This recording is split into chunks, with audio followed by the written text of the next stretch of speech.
Hi. Well, here we go. The first, well, actually not the first, but the first run with the Apple CarPlay. And we'll fire it up here.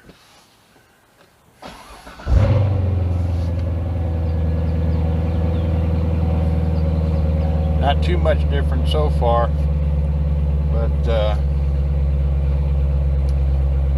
the first thing that'll show up here is the projection on the screen. So the phone's connected via Bluetooth, but for Apple CarPlay to work, you have to plug your phone in to the USB cable or get another device, and the wireless devices they are not too good with.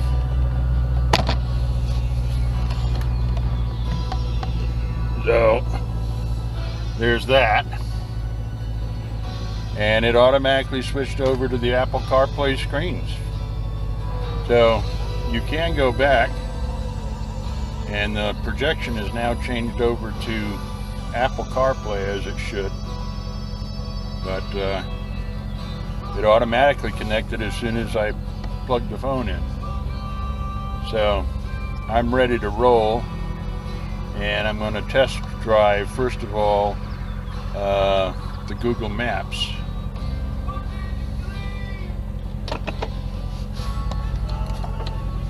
And that's looking for a destination. So I think just since I'm going to drive around the neighborhood, I'm going to confuse it a little bit, see how it does. And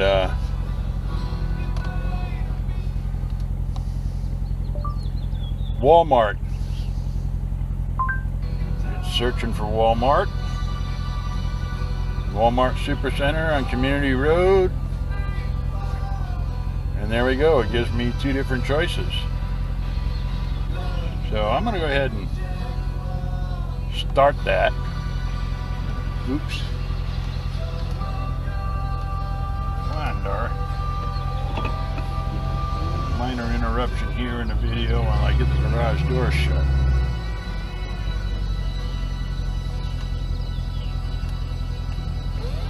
There we go. Okay. Something's getting a weak battery there. Oh, and there was the new backup camera system.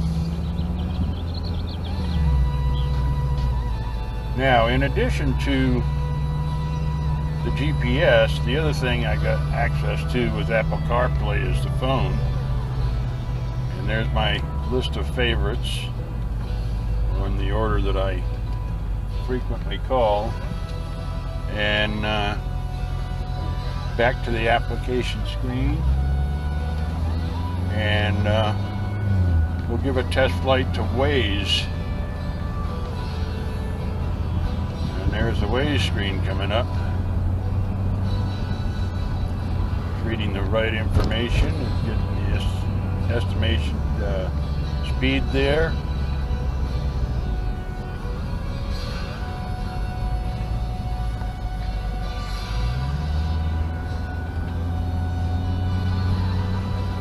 If I wanted to report something, I just hit that button right there, and I can report traffic or accidents or whatever on that screen.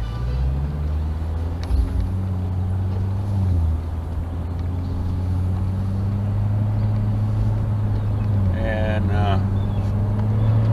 switch back over to Google Maps.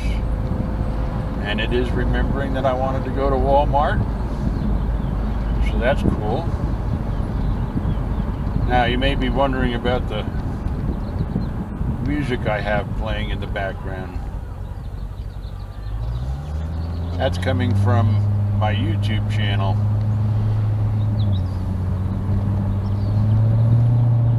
I just go to the YouTube, hit library, and it brings up my selections. I go to playlists, and all of my different YouTube channels pop up there. So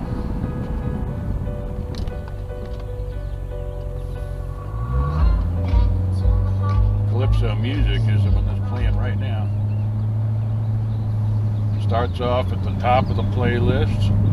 I can fast forward to the next one, which was the one that was going to play, and that's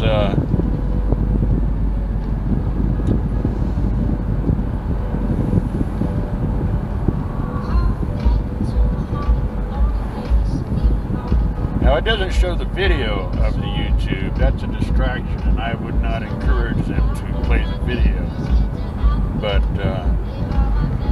it is definitely giving you access to the playlist, so my YouTube channel is going to get a lot more workout. Coming back to the main menu, I have the iPhone music access in addition to the telephone messages. There's about 15 or so applications that support Apple CarPlay at this stage of the game.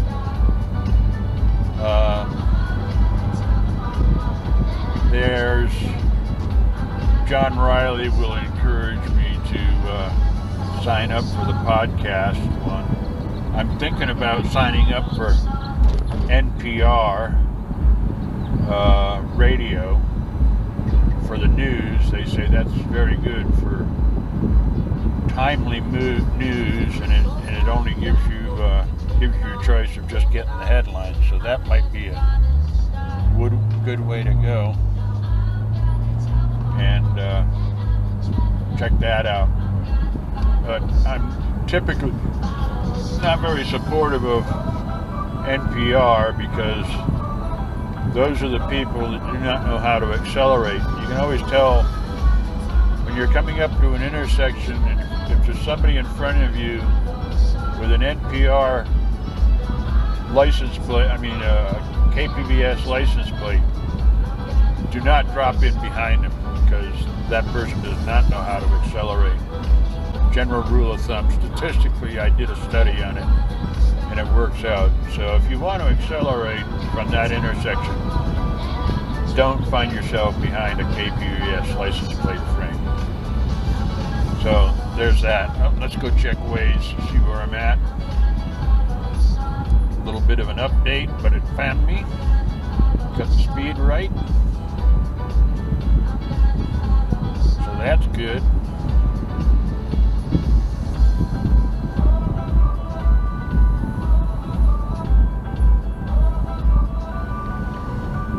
And now I'll check out Google Maps.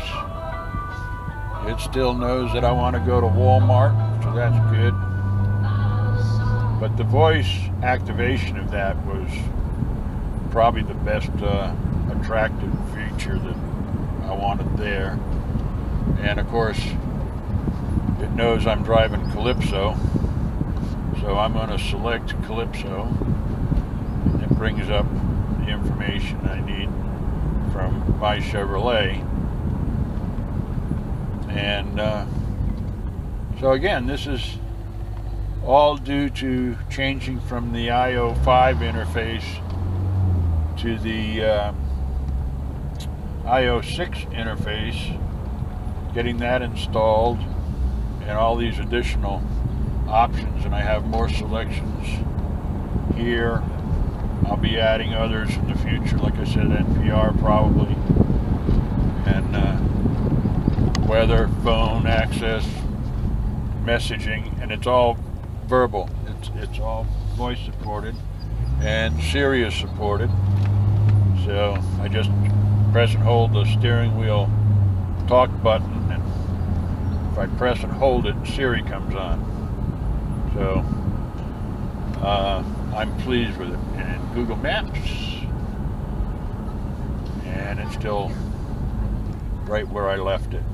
So I am very pleased with getting this upgrade done. And I've got a lot of exploring to do and getting things set up. So quite pleased. And as soon as I'm fully educated on that, I will be getting in touch with Courtesy Chevrolet, and we will figure out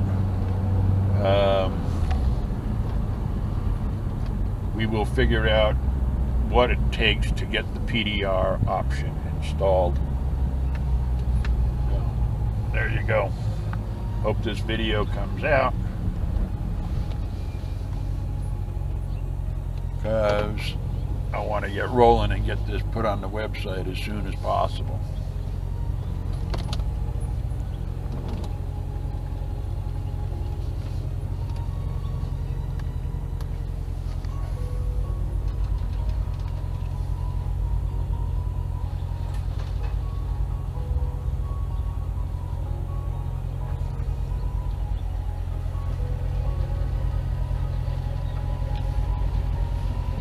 One thing I discovered right off the bat when I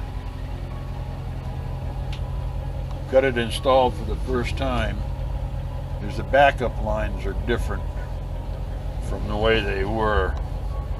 See that red line right there? That's where I used to park, in line with the reflective tape that I have on the carpet, but they're a little bit different. I now have to pull in. Now I can get the garage door shut. I got to move those reflective tape lines on the garage door floor. But there we are. Oh, the other nice feature is it's got this mode where I've got the YouTube mode and I've got the navigation app at the same time. And so I have control over both. So, pretty good. Again, it doesn't show you the video, but it plays the music, so that's what's the important part is. Brake on.